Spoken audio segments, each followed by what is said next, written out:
Hello everyone and welcome back to MixBuzz TV, mixing and mastering tutorials on YouTube. Part 5 of our ultimate compression tutorial. Today we are going to keep talking about multiband compression.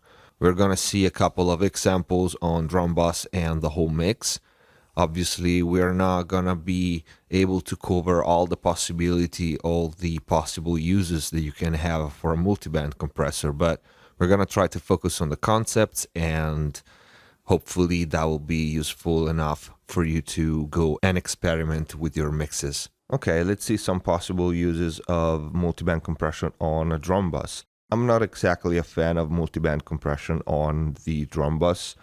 I like better like wideband compression and regular parallel or even mid-side, but this is just an example.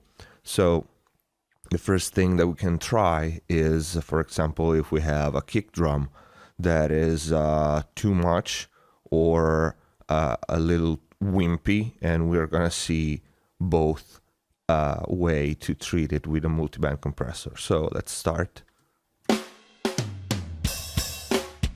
This is pretty straightforward. If we have a drum that is too boomy, we engage the last band for the lows. Okay, this way we can compress only the frequency range that is affected by the kick drum. Without it,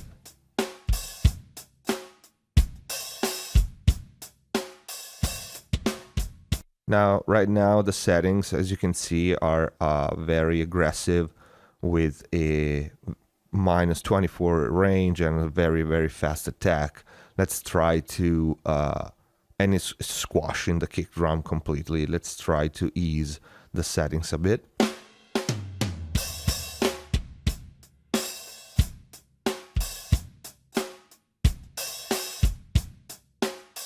Okay, this way the first part of the transients of the kick drum and the energy, it passes through with the slower attack, but is not so present, and the compressor is actually reducing that range after the first part is let through without compressing it.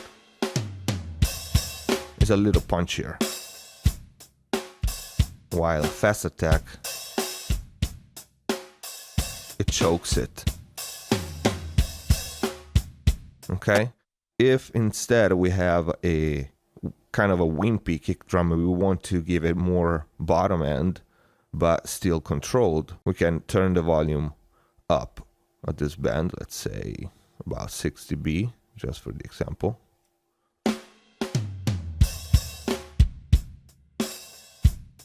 And instead of compressing, we can expand. In this way, see, this frequency range, it stays lower in volume, in level, until the kick hits.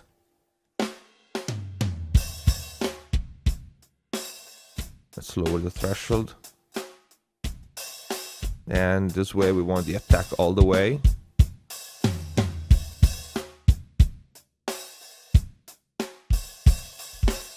Okay, the expansion works pretty much the opposite of the compressor, so it keeps the level lower until the kick hits, and when the kick hits, it goes back to unity gain. In our case, it goes back to +6 dB. This way we have a cleaner low end. These frequencies down here are not there so high and present when the kick is not hitting, but when the kick hits, it goes all the way up.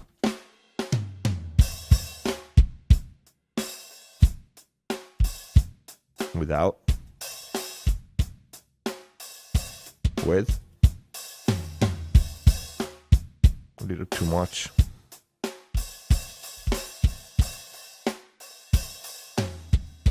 Okay, a couple of dB is pretty much all you need. Again, with multiband compressor, a little goes a long way. Another way that we can use the multiband compressor is to control the high end, for example.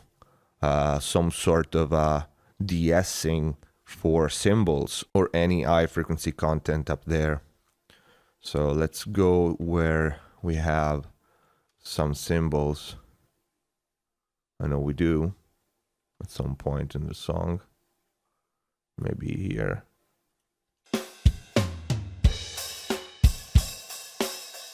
Okay. The hi-hats is very present. We can control it a bit. Can solo the band. This is the frequency range it's working on. Now, if we don't want the snare drum to be affected by this compression in this area because we like the brightness of the snare, we can once again use slow attack so the fast transients of the snare is not catched, but we still can control the splashy cymbals if we have them.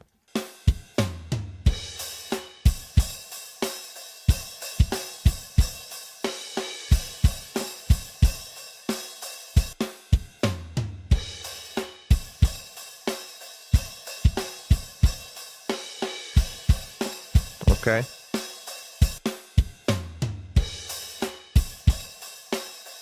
And now the drum became a little too dark and not enough high frequency content, so we can overcompensate the band.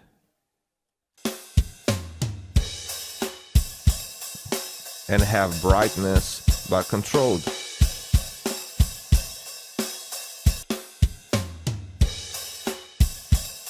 Without.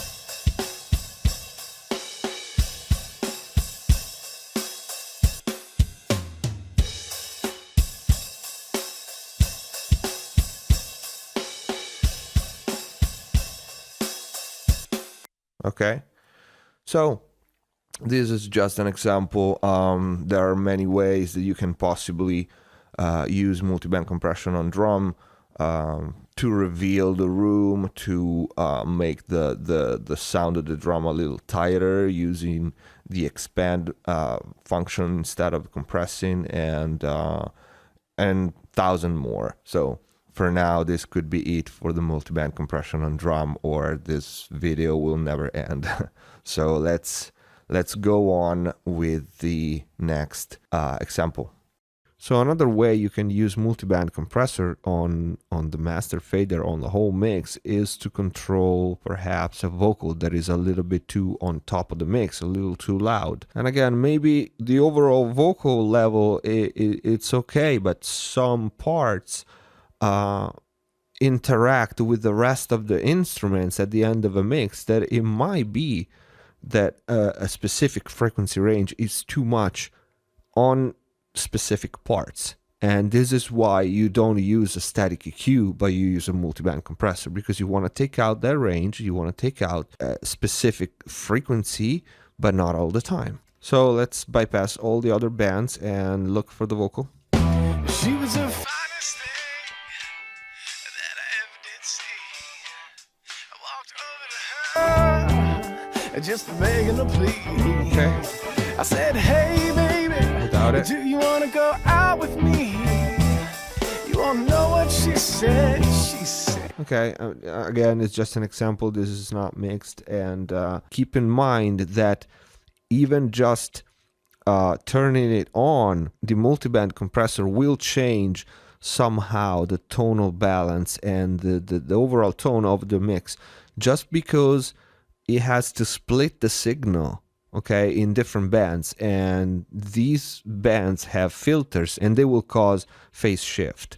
So some of them are more transparent than other, but to some extent, when the signal is split in different bands, it will change somehow the tone. Okay, so this is a different mix, and I actually used a multiband compressor for this mix, and this is a pretty common way to use a multiband compressor for me. As I mentioned before, as you can see, all the bands are bypassed and just one is working, and is the low band.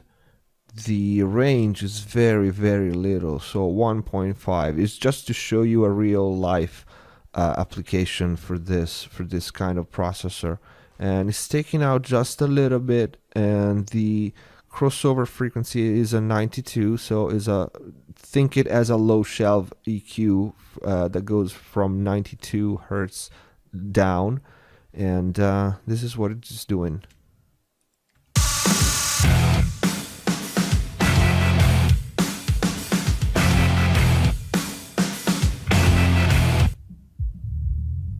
Okay, this is the range that it's working on.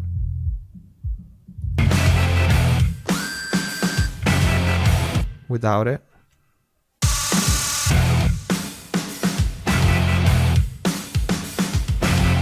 With.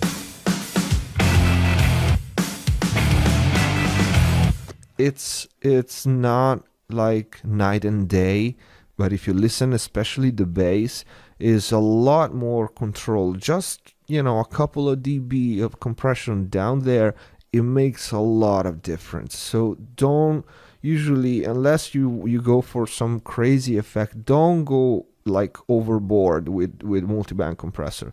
It's just a touch what you usually need.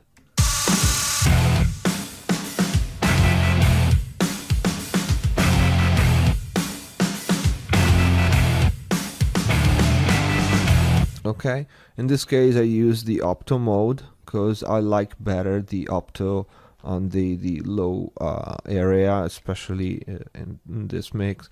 And the attack is pretty fast because I want a little bit to pass, but just a touch of control on the overall bass range, low frequency range, because this song in particular has a lot of power there. Big guitars, big bass, big drum.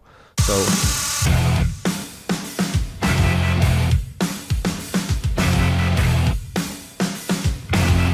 it's subtle. Again, it's subtle, but it's there and it does make a difference. So as for settings, most people ask me, how do you set each band? You set it as a regular compressor. All the concept for the control, for the settings, attack, release, ratio that apply for wideband compression apply the same to multiband compression. You want, something punchy, just use a slower attack time. Or if you want to really, really control a frequency range, or maybe a range in the high mid when the transients are fast, use a faster attack time. As for the release, as for the wideband compression, start with a release that it's somehow in time with the beat of the song, and take it from there and listen how the compressor breathes. So there's really no rules, no right or wrong. You just need to experiment a lot, take your time and learn the wideband compression first, and then, dive into multiband compression. So if you have any question or doubt about multiband compression, and there's something that I didn't cover in this video about it, feel free to send a message or write it in the comment. This is it for part 5 of our ultimate compression tutorial. In the next episodes, we're going to take a look at mid-side compression and parallel compression and other fun stuff. So please like and subscribe for more videos, and see you next time.